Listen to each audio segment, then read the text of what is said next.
I have a dream that one day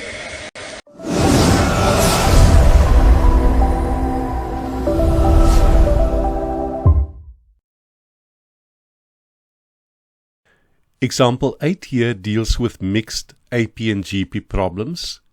It says the first two terms of a geometric progression are the same as the first two terms of an arithmetic progression. The first term is 12 and is greater than the second term. And then it says the sum of the first three terms of the arithmetic progression is 1 1/3 less than the sum of the first three terms of the geometric progression. Determine the value of R, the common ratio of the geometric progression. So let's look at the solution to this problem. The first two terms of a GP are the same as the first two terms of an AP, and the first term is 12. So let's start by writing down the AP. The first term is 12. If the common difference is D, then the second term is 12 plus D. The third term will be 12 plus 2D, and so forth. Let's do the same for the GP. Let's write down the first three terms of the GP. The first term is 12. If the common ratio is R, then the second term will be 12R, the third term will be 12R squared, and so forth. Now, we know that the first three terms of the AP are the same as the first three terms of the GP. Now, that allows us to find D in terms of R, because we know that term 2 of the AP will be the same as term 2 of the GP. So 12 plus D must equal 12R.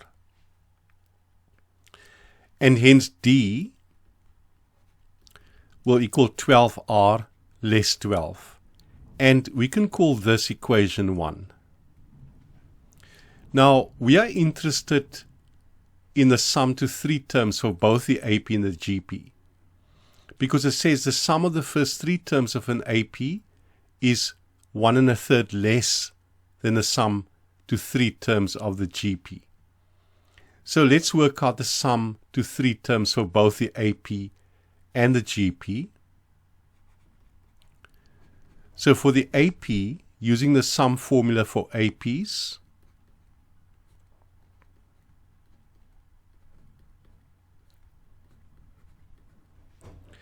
we want S sub 3. So it's 3 over 2 into 2A, and A is 12, plus 3 minus 1, which is 2 times D. We can multiply into the square brackets. The 2's will cancel here, and we'll have 3 times 12, which is 36. Here the 2's cancel, so we have D times 3, which is 3D. So this is a sum to three terms of the AP. Let's find the sum to three terms for the GP. We use a sum formula for the GP, or for GPs, A into R to the N minus 1, all over R minus 1. And once again, we want S sub 3. So S sub 3 is A, which is 12, into R, and we don't have R, so R to the N, R cubed minus 1, all over R minus 1. We can simplify. This is a difference of cubes. So we can simplify it as R minus 1, or factorize it rather, as R minus 1 into R squared plus R plus 1.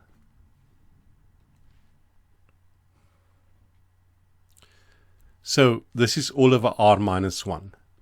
And these factors will cancel here.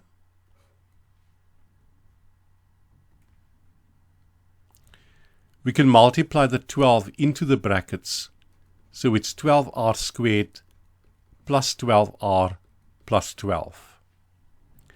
Now we have the sum formula, or rather the sum to 3 terms for the GP as well as for the AP, and we also have a relationship between D and R. This is given by equation 1. We can now set up a third equation with the last bit of information given here. The sum of the first 3 terms of the AP is 1 1/3 less than the sum of the first 3 terms of the GP.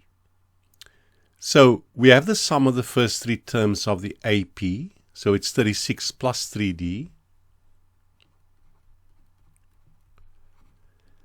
And we have the sum of the first 3 terms of the GP,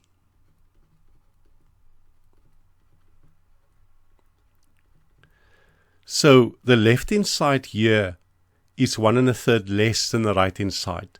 So we have to subtract 1 1/3 or 4/3.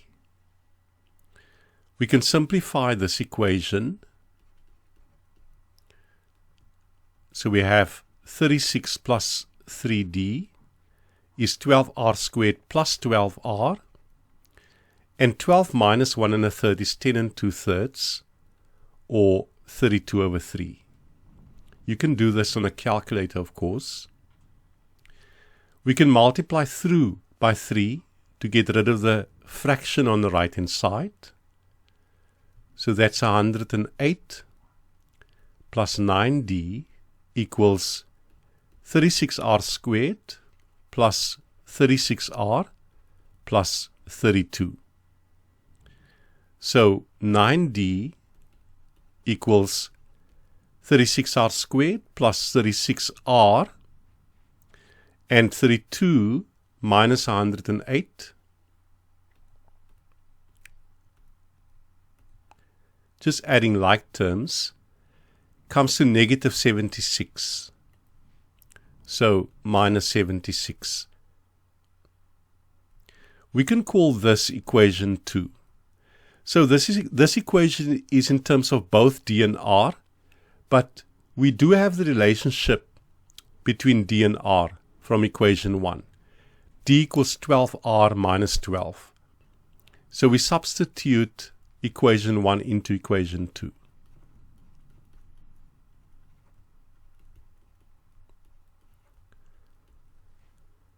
So we have 9 times D, so 9 times 12R minus 12. This, of course, is from equation 1. This must equal the right-hand side.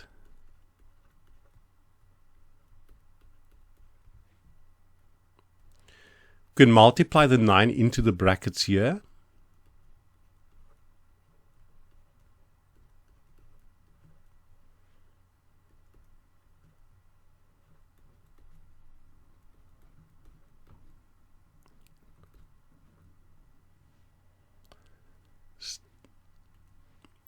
Now we can bring everything to one side.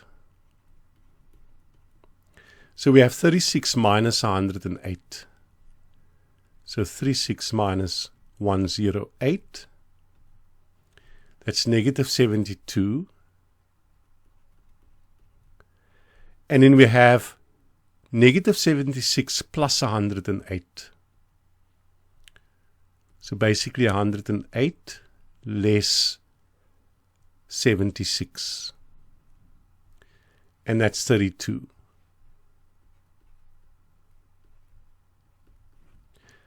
We can simplify this equation. We could divide through by 4. So let's divide through by 4.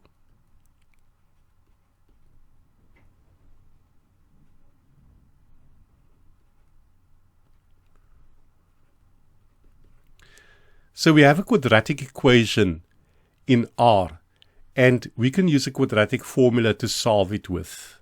So then using the quadratic formula, we have R equals, so minus B, which is 18, so minus negative 18, plus or minus the square root of b squared minus 4 times a times c. And this is all over 2a. So 2 times 9.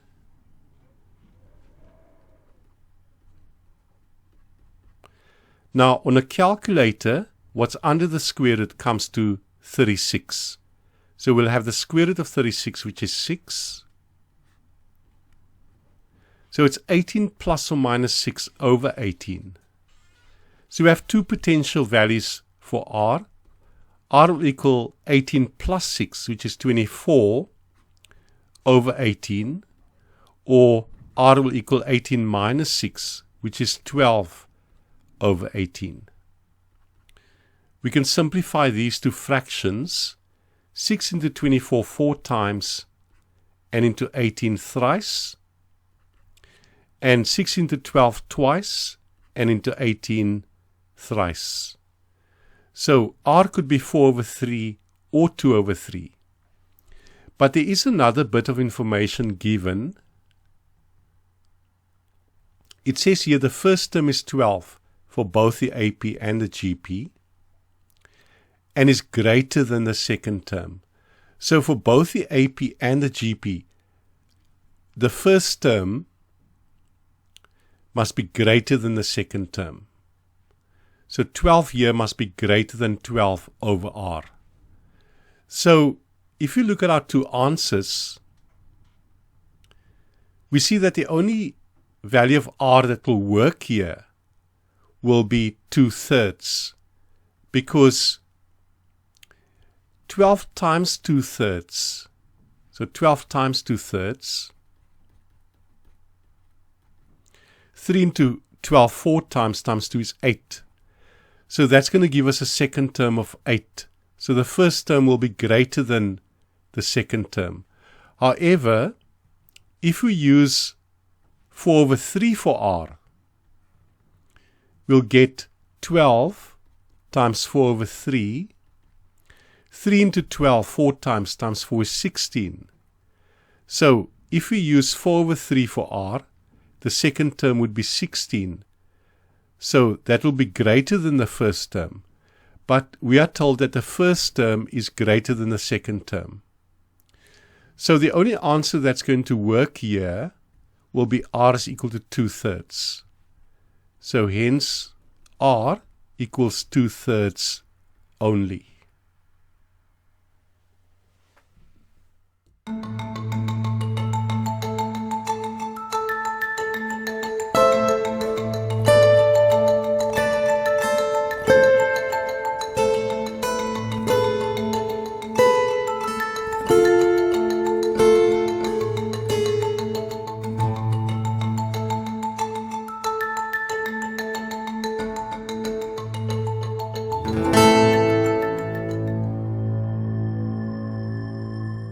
So let's look at your answers to this question. In the first one it says, 3 numbers form an AP and their sum is 21. If the first number is increased by 1, the second by 3, and the third by 10, the new numbers form a GP. Find all possible values of the original numbers. We can start by letting the 3 numbers that form the AP be x, y, and z respectively. So our AP then will be x, y, and z. Now immediately we can find the relationship between x, y, and z by using the fundamental property of APs. In other words, z minus y is the same as y minus x. So term 3 less term 2 is the same as term 2 less term 1. And hence z we can express in terms of x and y. Z will equal 2y minus x. We can call this equation 1. Now we are also told that their sum is 21.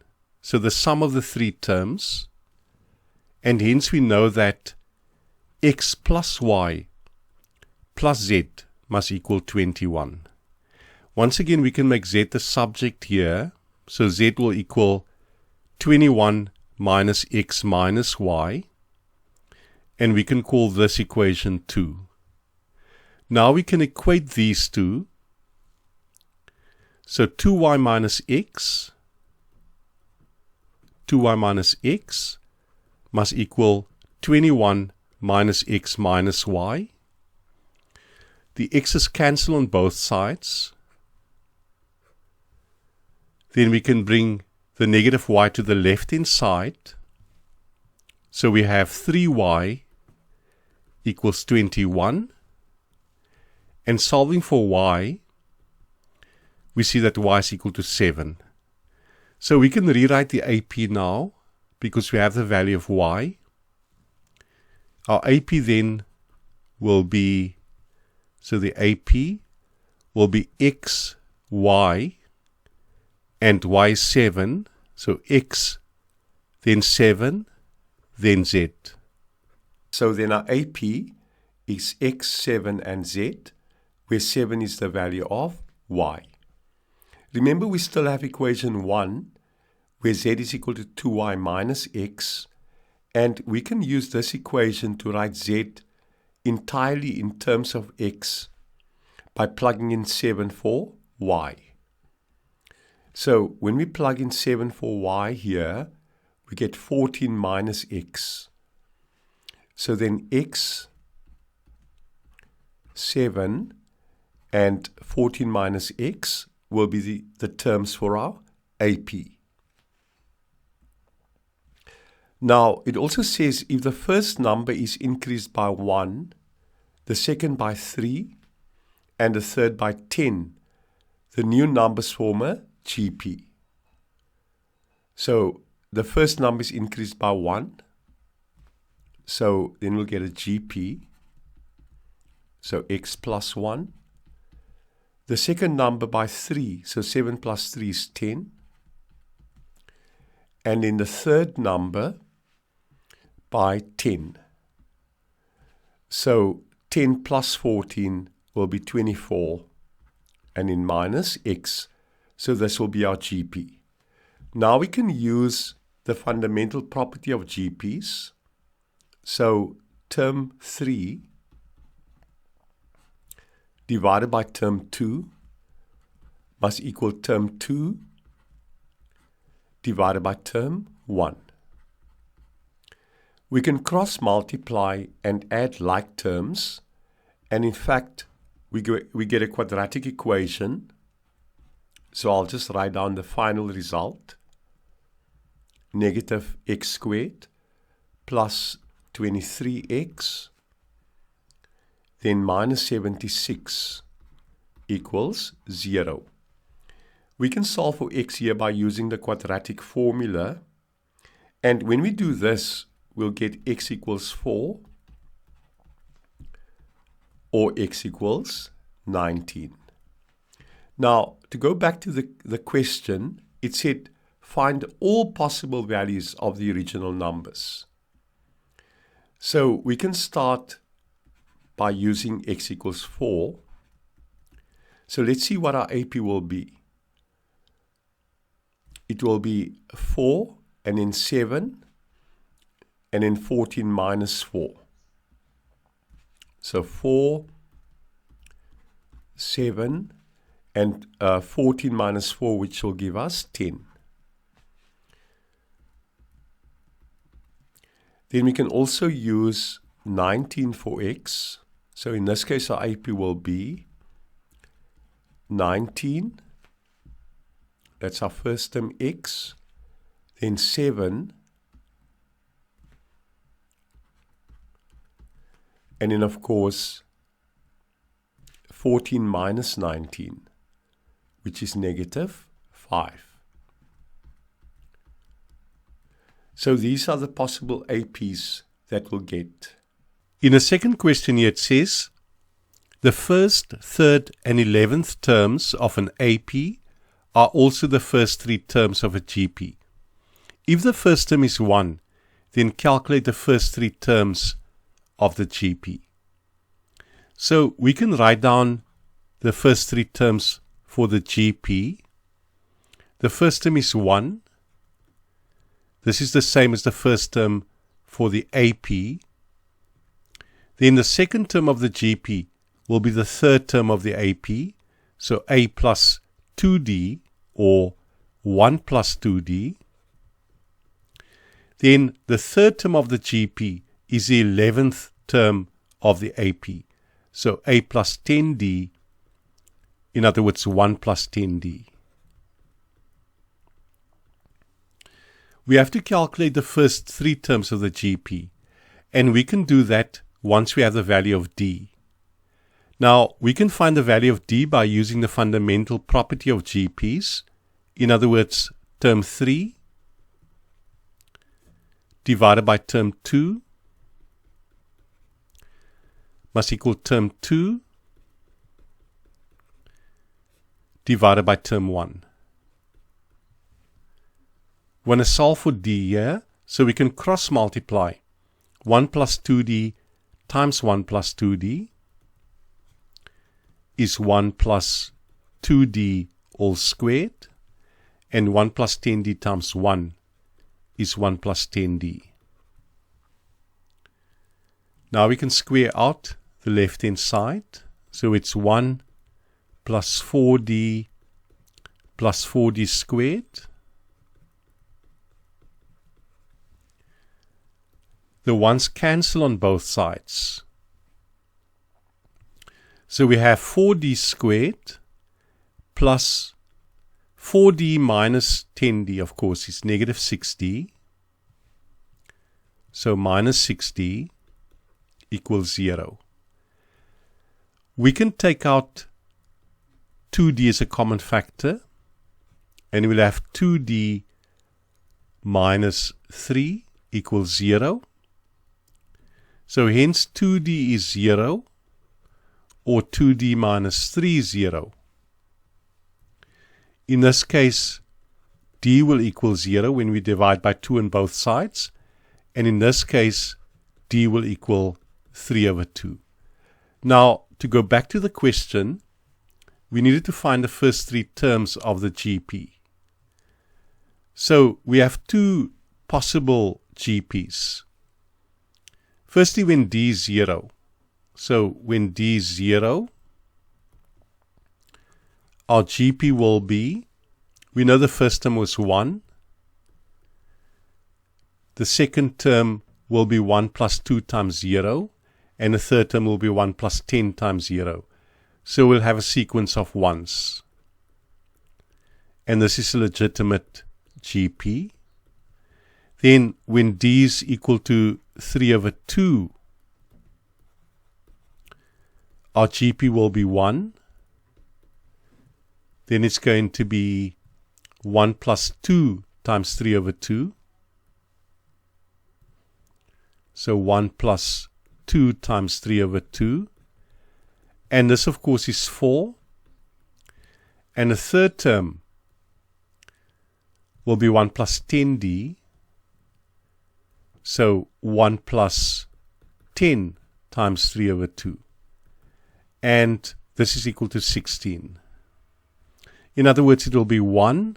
When D is 3 over 2, the GP will be 1, 4, and 16.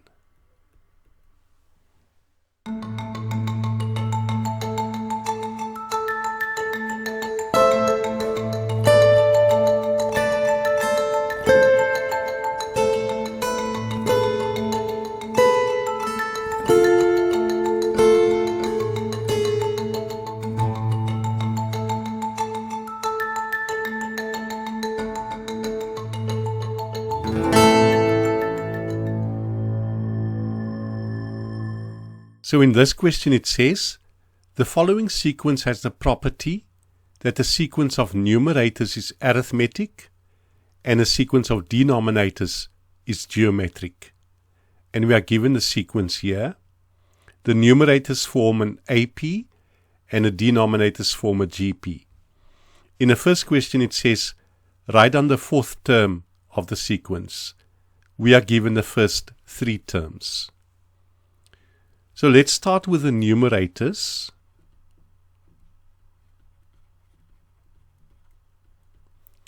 We have the sequence 2, -1, -4, etc. And we are told that this is an AP. So the common difference we can find by taking term 2 less term 1. And we see that the common difference is -3. So to get the fourth term, we simply add -3 to -4. So it's -4 plus -3. In other words, -4 minus 3, which is -7. Then let's look at the denominators. So then the denominators,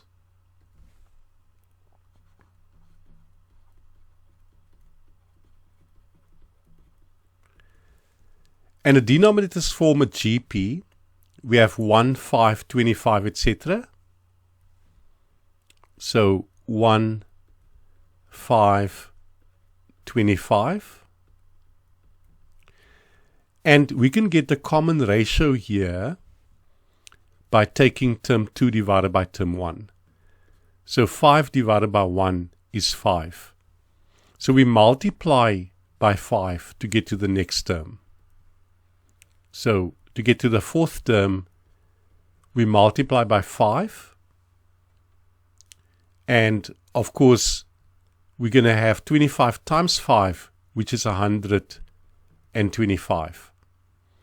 So in this sequence, the fourth term, so T4,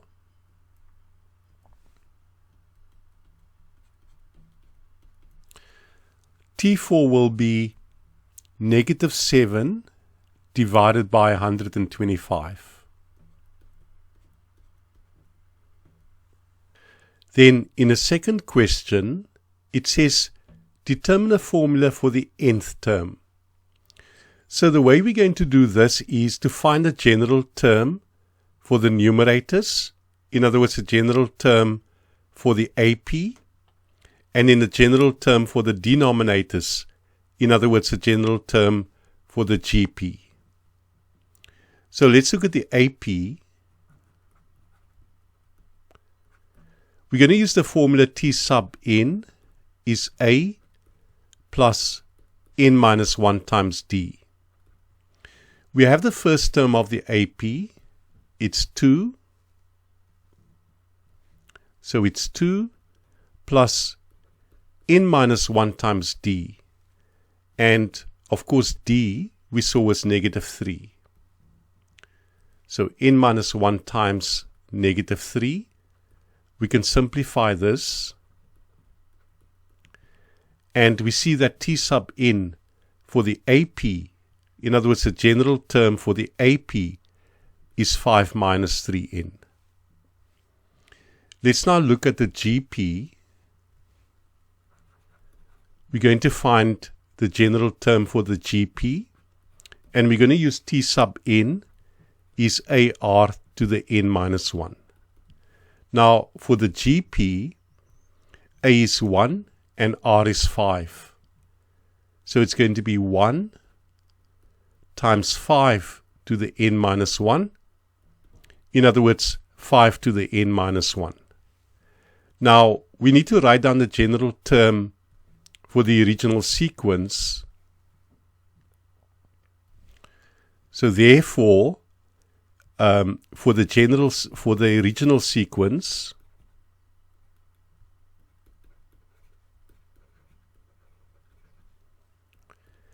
the general term will be T sub n equals, and the AP is formed by the numerators, so that's 5 minus 3n, and the denominators form the GP, so we write the general term for the GP in the denominator. In other words, 5 to the n minus 1. So let's look at the third question. It says, determine the 500th term of the sequence. This is easy because we have the general term. It's t sub n equals 5 minus 3n all over 5 to the n minus 1. So we merely plug in 500 for n.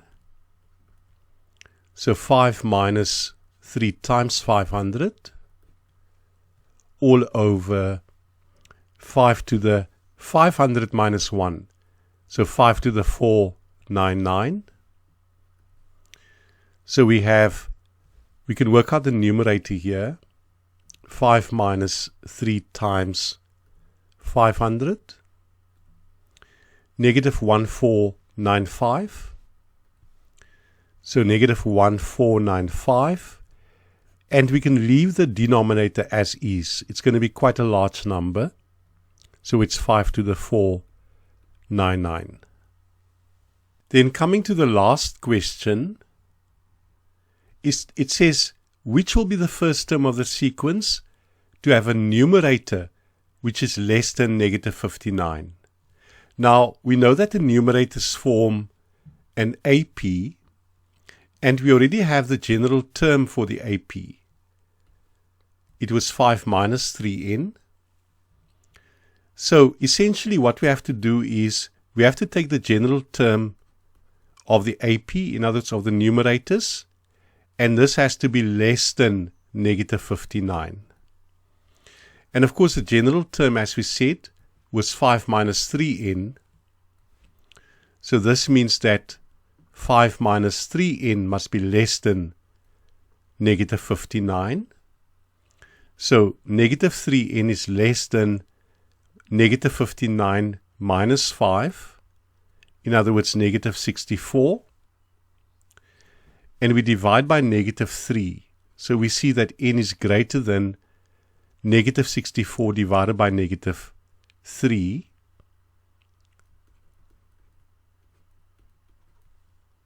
And of course, when we divide by a negative, the inequality switches around.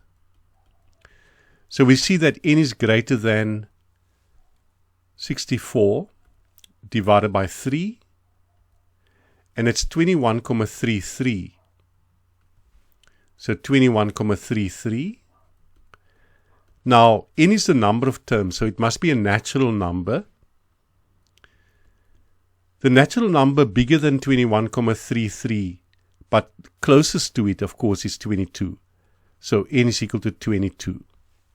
Now, to go back to the question, which will be the first term of the sequence to have a numerator less than negative 59?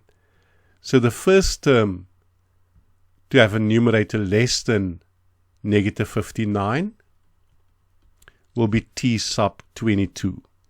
In other words, t sub 22, the 22nd term of the original sequence.